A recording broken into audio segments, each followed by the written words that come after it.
Сегодня мы находимся в культовом для Санкт-Петербурга месте арт-отель Рахманинов. Нам выпала уникальная возможность поговорить о моде с человеком, который знает о ней даже больше, чем мы можем себе предположить.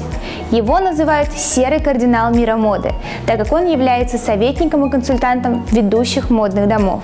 В этом человеке меня поразили не только глубочайшие познания в сфере моды, но и разносторонние интересы. У нас в гостях легендарный Дональд Потард, экс-президент синдиката высокой моды Франции, основатель и бывший президент модного дома Жан-Поля Готье, глава фэшн-департамента Paris College of Art.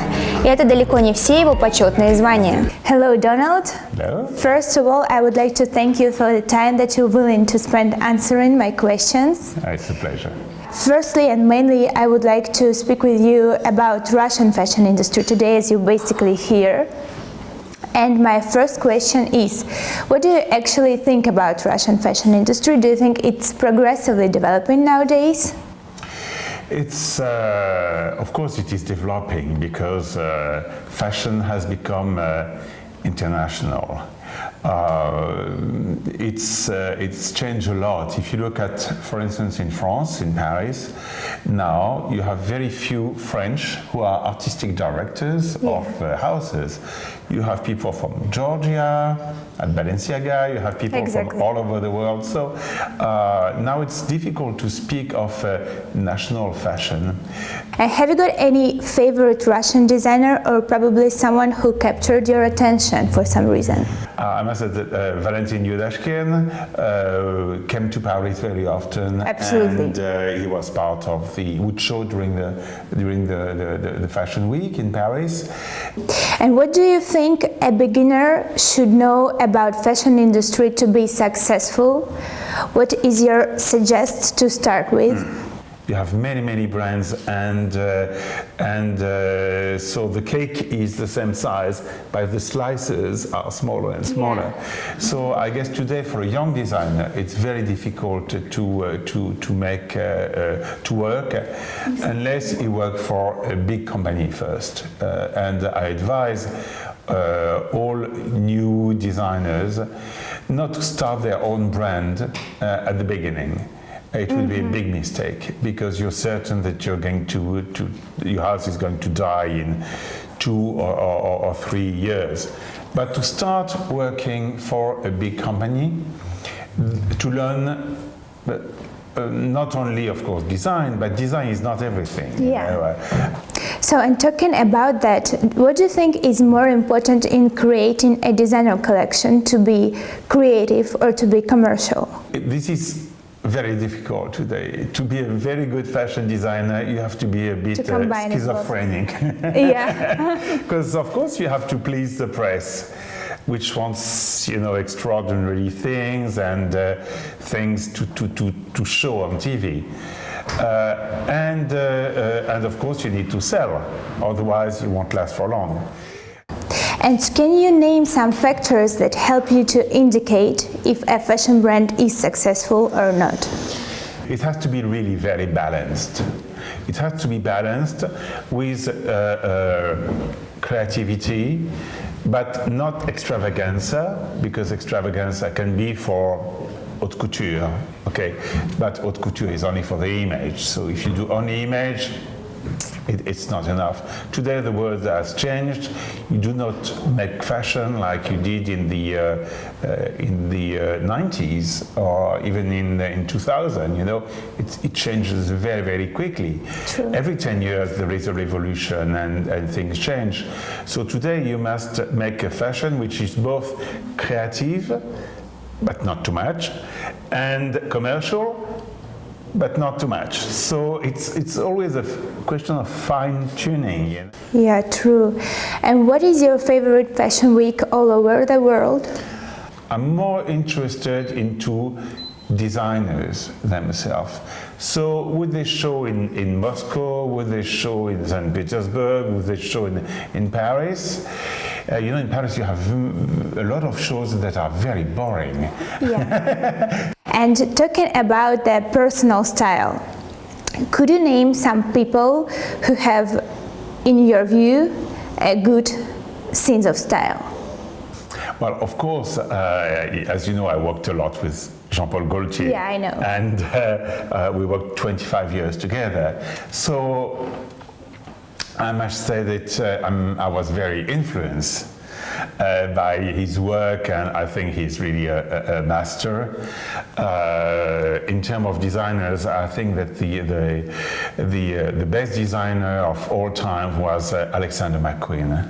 He is amazing. Still absolutely amazing, and I was so sad when he disappeared, because he's the one who gave me the most, the biggest emotions. And I think this is what fashion should be. Yeah, I agree. And what for you is the difference between being fashionable and being stylish? To be fashionable, to me it's not very interesting, because you're fashionable for like maybe 2 seasons, 10 years maximum. To be stylish is more difficult. To be stylish is to have personality. And you have great personality, it's forever. Yves Saint Laurent had a wonderful personality, for instance. Christian Dior had a wonderful personality, and they recognize the Yves Saint Laurent style or the Dior style. You do. And even with people like John Galliano, in spite of all the problems he had, the guy really had style. So to have style is to have personality, and when you look at a clothes, you can say, oh, I know who did that, you know. You recognize something. There is a signature. Yeah. And I think this is very important. You got a very good explanation of it. And do you think that social media plays an important role in fashion industry nowadays? And what, in your view, is its influence? Because of overexposure, the market is going to change. And it's a whole industry that is going to change. It's the industry of fashion shows and fashion weeks.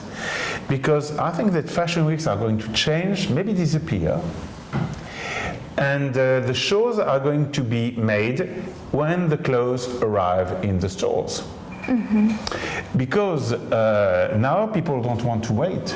They want to buy what they see because of this overexposure. So I think a show should change. They should have a fashion show for the buyers, you know, but very small, very professional.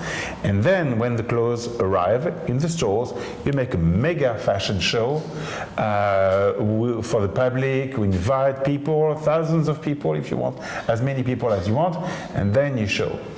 And this is really because of the social media. This is going to change because of Instagram, because of Facebook, because of all the Snapchat, etc. With this overexposure of clothes, the clothes have to be shown at the last minute. Yeah. So it's going to change. The social media are going to change totally the fashion industry and the whole market. And the whole market and all the fashion weeks. Can you name one film, one music composition, one book, one artist, and a theater play that, in your view, have a potential to inspire people to be creative?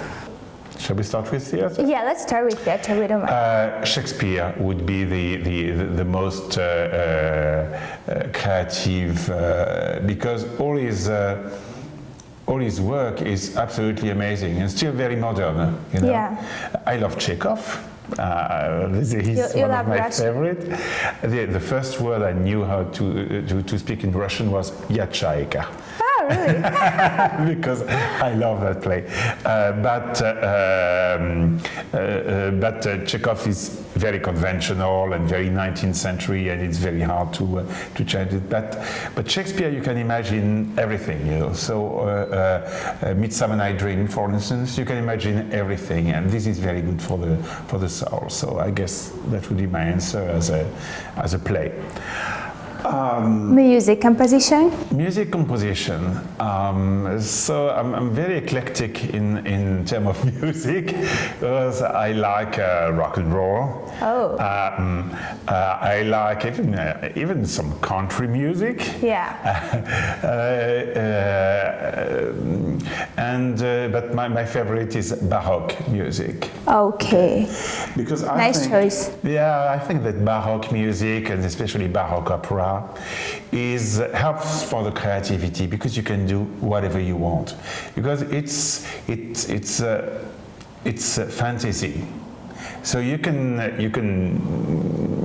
put everything in it, you know. The design can be everything from modern to 18th century.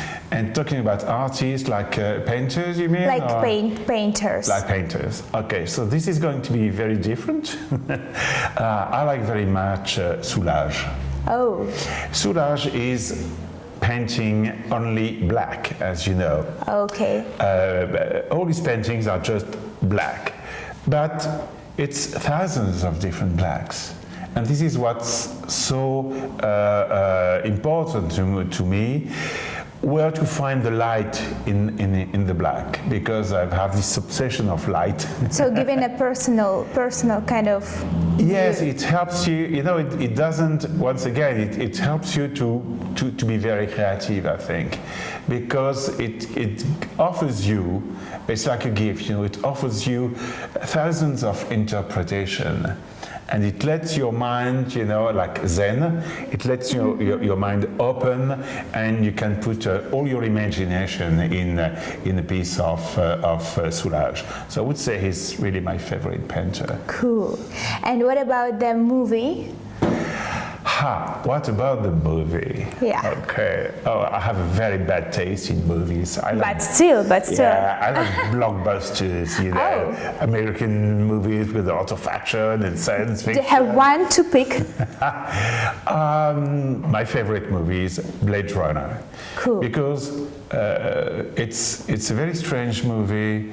You don't know if it is reality or fiction. Even the character doesn't know if he's alive or if he's a robot, or you don't know, you know. So it can have several ends, and even the director gave several ends for this movie, and it is so creative in terms of clothes, even makeup, even design, that you can put everything in it, and this, I think, why it's so interesting, you know. Plus, the actors are absolutely amazing. So that's a great movie. Everybody should see it. Of course, we'll do. And so the last one is your favorite book.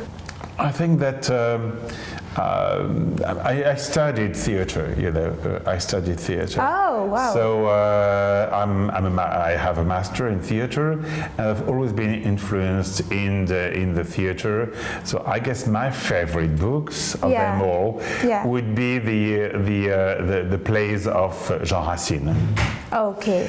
Because as I'm French, he's really a master of the French language, and by using so little words, because at that time you had to use very little words, and Jean Racine is really a magician with words. So he's both a writer, a poet, and his plays have a strong meaning, you know, a very strong meaning, and you can play them with, once again, 18th century costumes or modern costumes. It still works, you know.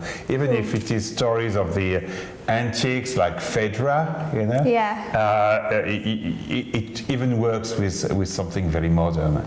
So what I like is that a lot of fashion designers not only make fashion, but they make costumes.